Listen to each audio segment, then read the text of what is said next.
Sobat Pangan, kembali lagi dengan saya Sinta Irawati di video Kimia Pangan. Topik video kali ini yaitu nikmatnya pakasam ikan harta karun fermentasi dari jantung Kalimantan. Sobat Pangan, selamat datang di perjalanan rasa kita kali ini. Kita akan terbang ke Kalimantan untuk mencicipi sebuah warisan kuliner yang begitu kuat karakternya, yaitu pakasam. Fermentasi ikan air tawar dengan garam dan nasi, ini adalah bukti nyata bagaimana nenek moyang kita adalah ilmuwan pangan sejati. Mereka berhasil menciptakan metode pengawetan alami yang tidak hanya menjaga ikan dari pembusukan selama berbulan-bulan, tetapi juga mengubahnya menjadi hidangan dengan cita rasa asam, gurih, yang unik dan nilai gizi yang berbeda. Ini adalah etnosains dalam bentuknya yang paling lezat. Namun, di balik kenikmatannya ada proses-proses kimia dan mikrobiologi yang luar biasa kompleks. Ada pula risiko yang mengintai jika prosesnya tidak tepat. Jadi, mari kita pakai kacamata sains kita untuk melihat lebih dalam ke dalam toples fermentasi pakasam. Apa rahasia di baliknya? Ayo kita bedah bersama-sama. Topik kita yang pertama yaitu alkimia fermentasi. Menjelaskan bagaimana proses fermentasi dapat mengawetkan pakasam ikan dan menyebabkan rasa ikan menjadi asam seiring waktu penyimpanan. Proses pembuatan pakasam adalah sebuah orkestra mikrobiologis yang dipimpin oleh bakteri asam laktat. Begini cara kerjanya secara ilmiah. Lingkungan yang tinggi kadar garamnya ini membuat sebagian besar bakteri pembusuk tidak bisa hidup. Garam adalah penjaga gerbang yang hanya mengizinkan mikroba tangguh untuk masuk. Cara kerja yang kedua yaitu munculnya para pahlawan berupa bakteri asam laktat. Di antara mikroba yang tangguh itu ada sekelompok pahlawan bernama bakteri asam laktat. Mereka secara alami ada di lingkungan dan bisa bertahan dalam kondisi garam tinggi. Cara kerja yang ketiga yaitu sumber energi berupa karbohidrat. Bakteri asam laktat butuh makanan untuk bekerja. Disinilah peran nasi, beras, atau karak sangrai. Karbohidrat atau pati dalam bahan-bahan tersebut menjadi sumber energi bagi bakteri asam laktat. Cara kerja yang keempat yaitu produksi asam laktat dan penurunan pH. Bakteri asam laktat akan memfermentasikan karbohidrat berupa gula sederhana dan menghasilkan produk utama berupa asam laktat. Seiring waktu, akumulasi asam laktat ini akan menurunkan tingkat keasaman atau pH pakasam secara drastis. Dari pH netral sekitar 7 menjadi sangat asam, bisa mencapai pH 4,5 atau lebih rendah. Pada pengawetan, lingkungan yang sangat asam ini menjadi lapisan pertahanan kedua yang sangat efektif. Bakteri patogen dan pembusuk tidak dapat tumbuh pada pH serendah ini. Inilah alasan utama mengapa pakasam bisa awet berbulan-bulan tanpa pengawet buatan. Cara kerja yang kelima yaitu perubahan zat gizi. Pada perubahan zat gizi ini dibagi menjadi 3 yaitu pH, karbohidrat, dan protein. Pada pH turun secara signifikan menjadi benteng pertahanan utama terhadap mikroba perusak. Dan pada karbohidrat, kandungan karbohidrat dari nasi akan berkurang karena telah dimakan oleh bakteri asam laktat untuk diubah menjadi asam laktat.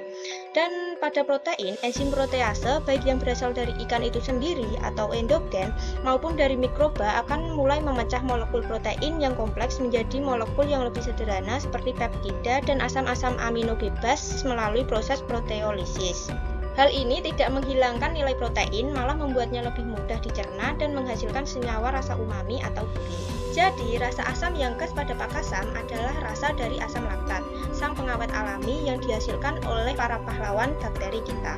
Topik kita yang kedua yaitu resiko di balik toples, mengenai bahaya produksi yang tidak higienis. Potensi senyawa beracun dan dampaknya dibagi menjadi 3. Yang pertama ada enterotoksin dari Staphylococcus aureus. Yang kedua ada histamin yang menyebabkan keracunan scombroid. Yang ketiga ada Clostridium botulinum. Pada enterotoksin dari Staphylococcus aureus, bakteri ini bisa masuk dari tangan manusia. Ia mampu bertahan dalam kadar garam sedang dan menghasilkan racun enterotoksin yang tahan panas. Artinya meskipun pakasam sudah dimasak, racunnya tidak akan hilang dan dapat menyebabkan keracunan makanan seperti mual, muntah, dan kram perut.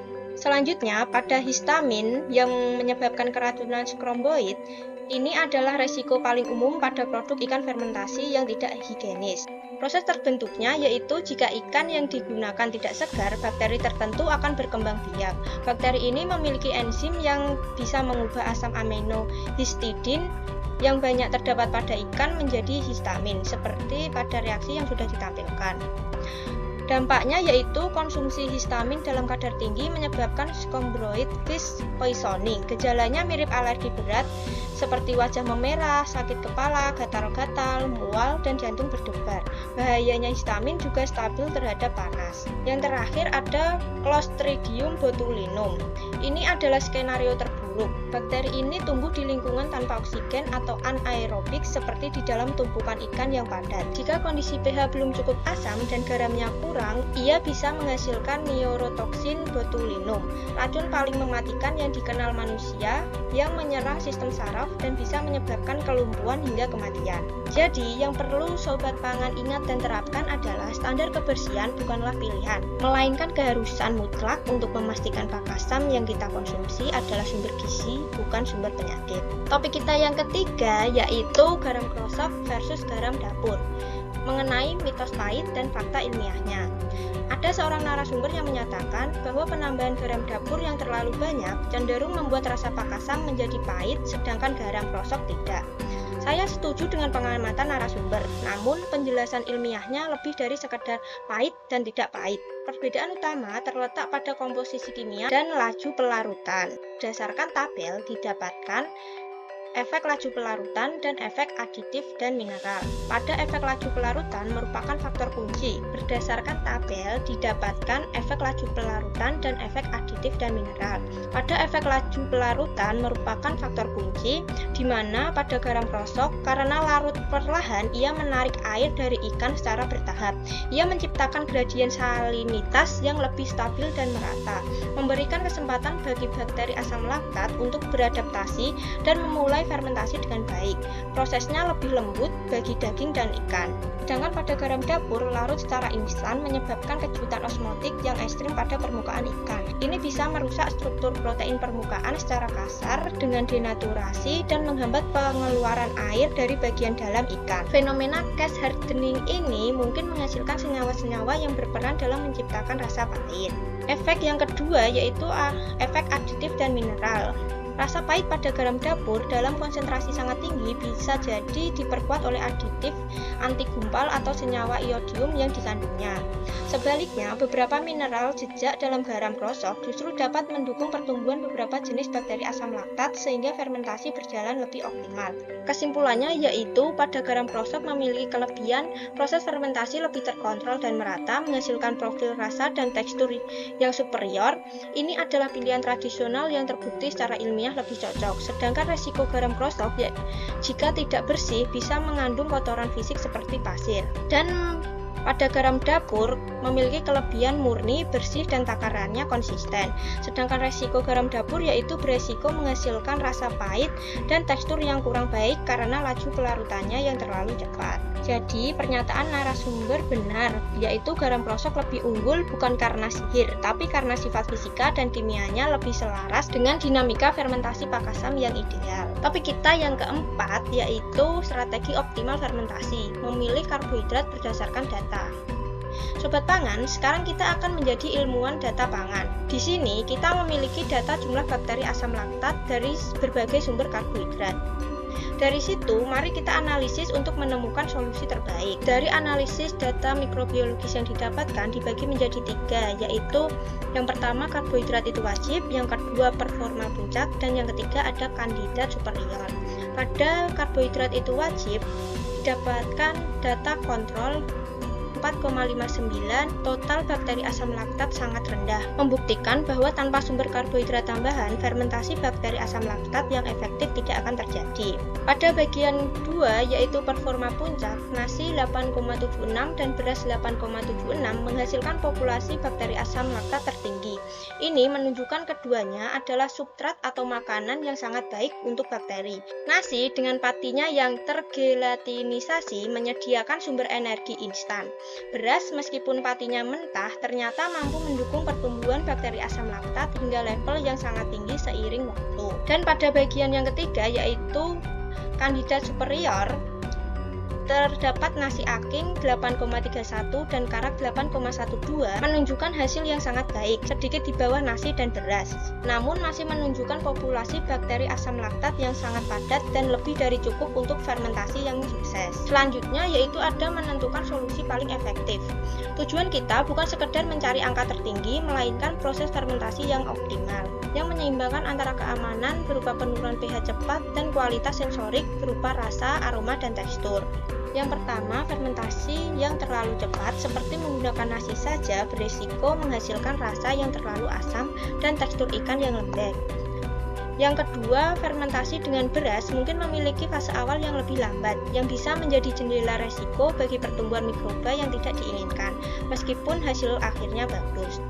Dan yang ketiga yaitu nasi aking dan karak memiliki pati yang terretrogradasi berfungsi sebagai sumber karbohidrat lepas lambat atau slow release. Ini mendorong fermentasi yang lebih stabil dan terkontrol. Sebuah maraton yang anggun, bukan sprint yang terburu-buru. Proses ini ideal untuk mengembangkan kompleksitas rasa dan menjaga tekstur ikan tetap kencang. Selanjutnya, ada strategi ilmiah yang dikembangkan berupa metode hibrida terkontrol. Berdasarkan analisis data, solusi paling inovatif dan efektif adalah menggabungkan keunggulan dari dua sumber karbohidrat terbaik untuk menciptakan proses yang unggul. Dibagi menjadi dua fase.